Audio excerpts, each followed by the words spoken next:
Welcome to week 7 of the NPH Hour here on News Talk Saga 960 AM. I'm your host, Jason Tom, here once again to bring you 3 interviews with people making an impact in the world of Canadian basketball, walking their own path while also pushing the sport forward here at home. The NBA regular season is wrapped up. The Raptors are now fully in revamp or reload mode, but things are just starting up for our Canadian national program on so many different levels. Last week, we talked about 3x3 making its Olympic debut, with Canada hoping to qualify. The under-19 men's and women's programs will be competing in the World Cup in about a month and a half, and a little later on the show, we have a member of the men's team that won gold in that same event 4 years ago in a truly historic victory for our country. But first up on the senior side for Canada basketball is the women's team, who are preparing for the AmeriCup, which runs June 11th through 19th in San Juan, Puerto Rico. Now, this event is a qualifier for the 2022 World Cup of basketball, with the top 3 teams earning a berth.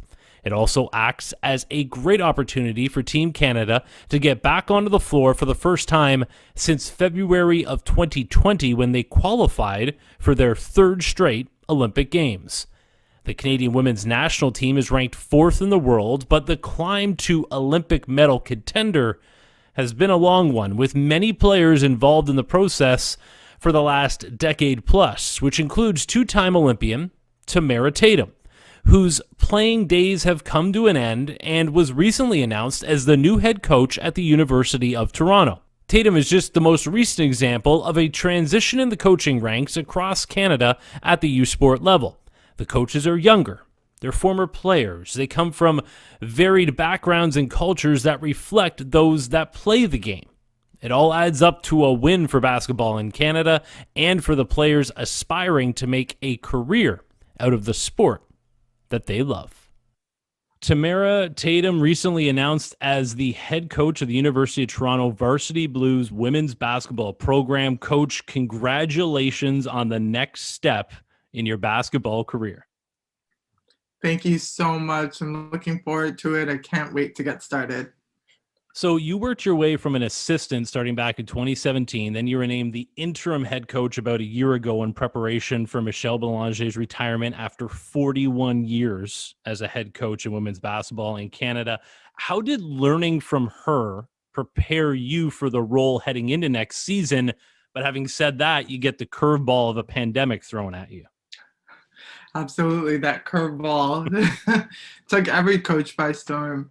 But learning from her, I mean, I learned how to use my voice on the court, really. I came in as a player, right? I knew what to do, how to do it, but the next step was really how to teach it. So she helped me a lot in that aspect, and she really gave me a lot of responsibility, and that really helped excel me as a coach. I would say I've learned a lot from all my coaches that I've been around, whether I've coached with or played for. It's really taught me so many different aspects to getting prepared for this next level, whether it's practice planning, flow of practice, timing of the year to do things, game situations, things like that nature. You've been a part, or you are a part, of the history of women's coaching basketball history here in Canada, the first Canadian female named to a coaching staff of a North American professional men's basketball team with the 905 a couple of years back. And that role has only been expanded on by the Raptors since then. And we see assistants in the NBA that are women as well. What does it mean for young girls to know that this is no longer historic, but it is just the way it is going forward? When I first saw it, I didn't know I was going to be the first first Canadian female to coach men's pro basketball. But at the same time, I realized I was never going to be the last in the same breath. So there wasn't that much pressure.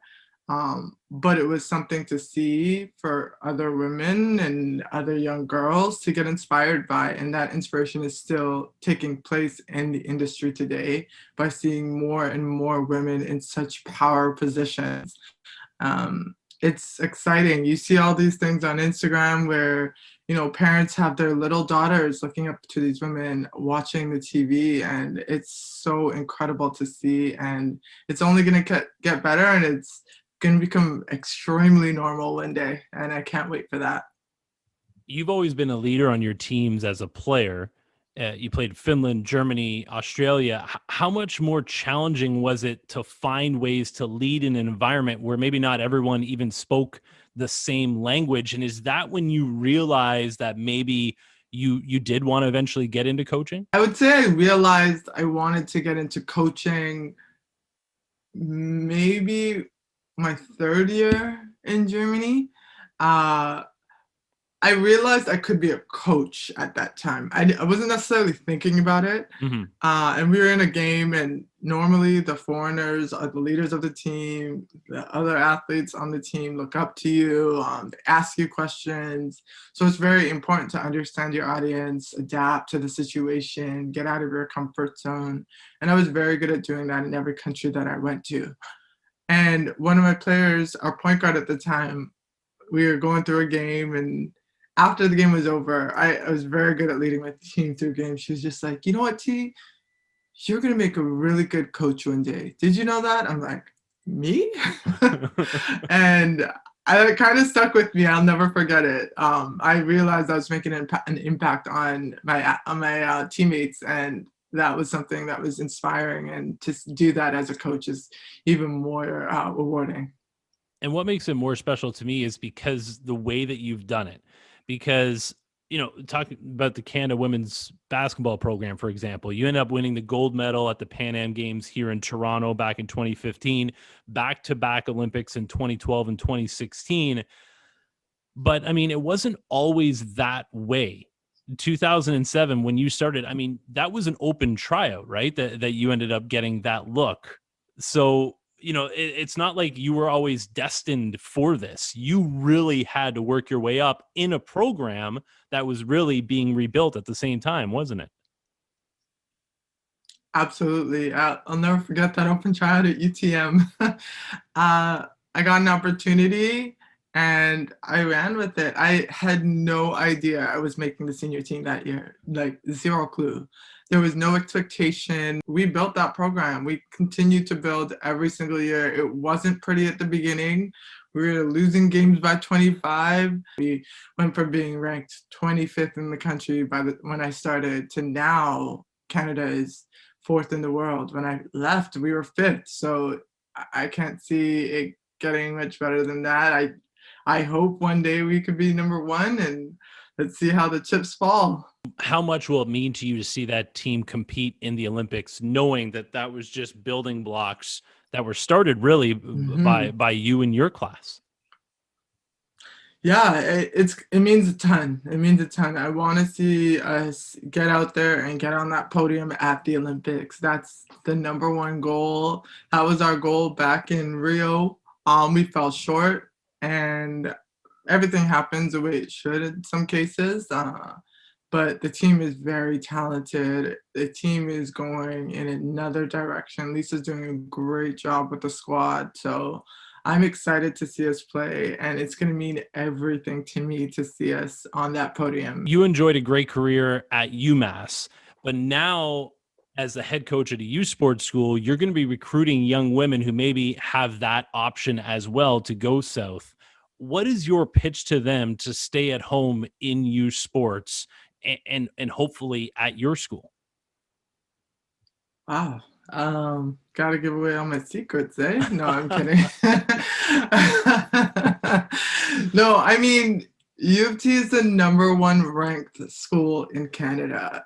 It's 13th in the world. You get to play at home. You get to play in one of the most competitive conferences in Canada, and one of the toughest conferences in Canada. So getting a degree at home and playing the sport that you love is one of my biggest pitches when I speak to our young athletes and their parents, because there are other people involved in the decision-making process. Ultimately, it's the athlete, but it's nice to see that parents are taking a very deep look with the athletes as well. So that's really my pitch. Getting an opportunity to play in Toronto, amazing city, very multicultural, and you'll learn a lot about yourself being here in the city as well. And there's a new wave of coaches at the youth sports level, men's and women's, right? They're younger, come from different backgrounds. They can relate to the kids playing the game today. I mean, your brother is coaching at McMaster, for example. So, how does that help the game here in Canada? And then from a mental health advocacy standpoint, I know that means a lot to you. How important is it to be able to relate to these young players in order to ensure that they're growing both like as a player and as a person?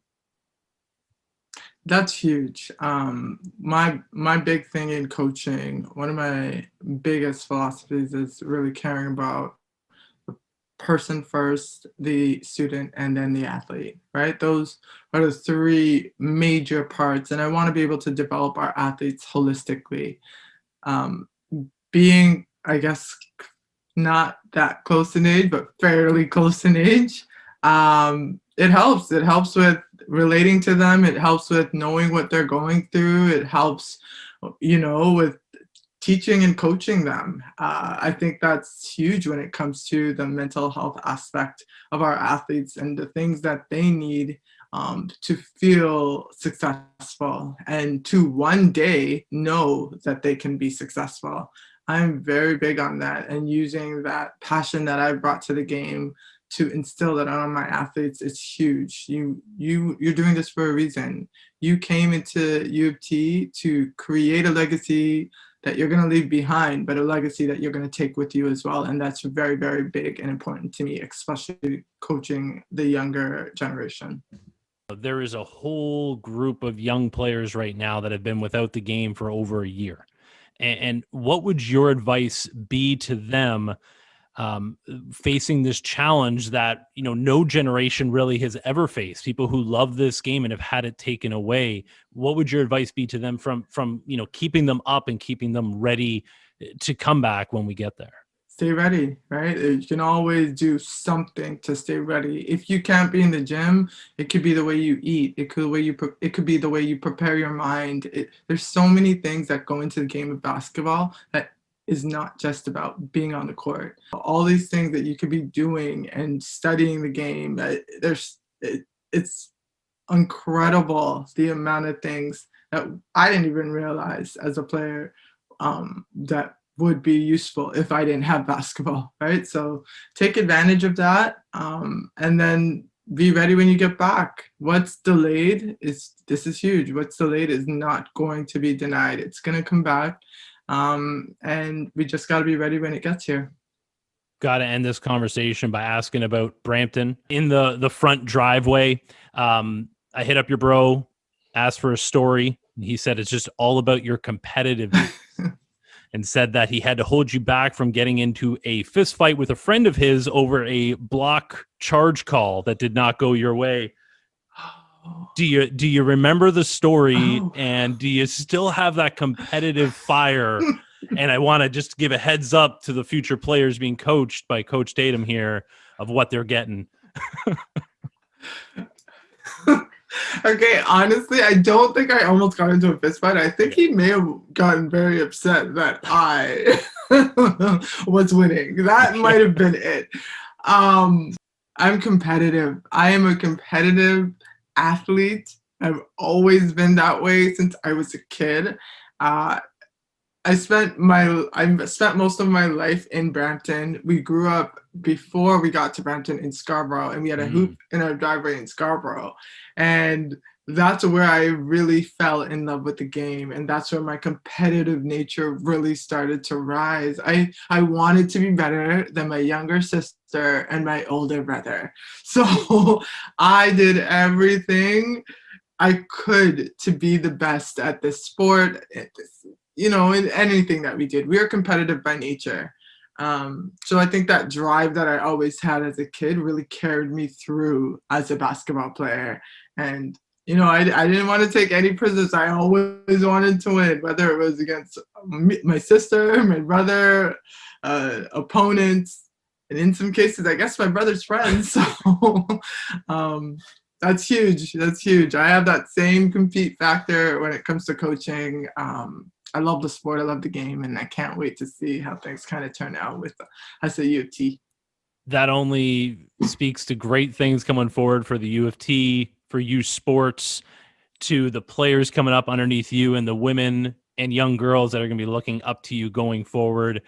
Coach Tatham, thank you so much for taking the time to be on the NPH Hour, and I look forward to seeing all the great things in your future as a coach. Thank you. The Tatham family has called Brampton their home for a large portion of their life. Younger sister Alicia played with Tamara at the 2012 Olympics, while their older brother Patrick is the head coach at McMaster University and is a longtime assistant with Canada Basketball's men's program. But we're going to stick with the women's side of things for our next guest. Carly Clark is the head coach of the Ryerson women's program and an assistant with the senior women's national team. She has some great insight on the women's game here in Canada that she will share with us next on the NPH Hour here on News Talk Saga 960 AM.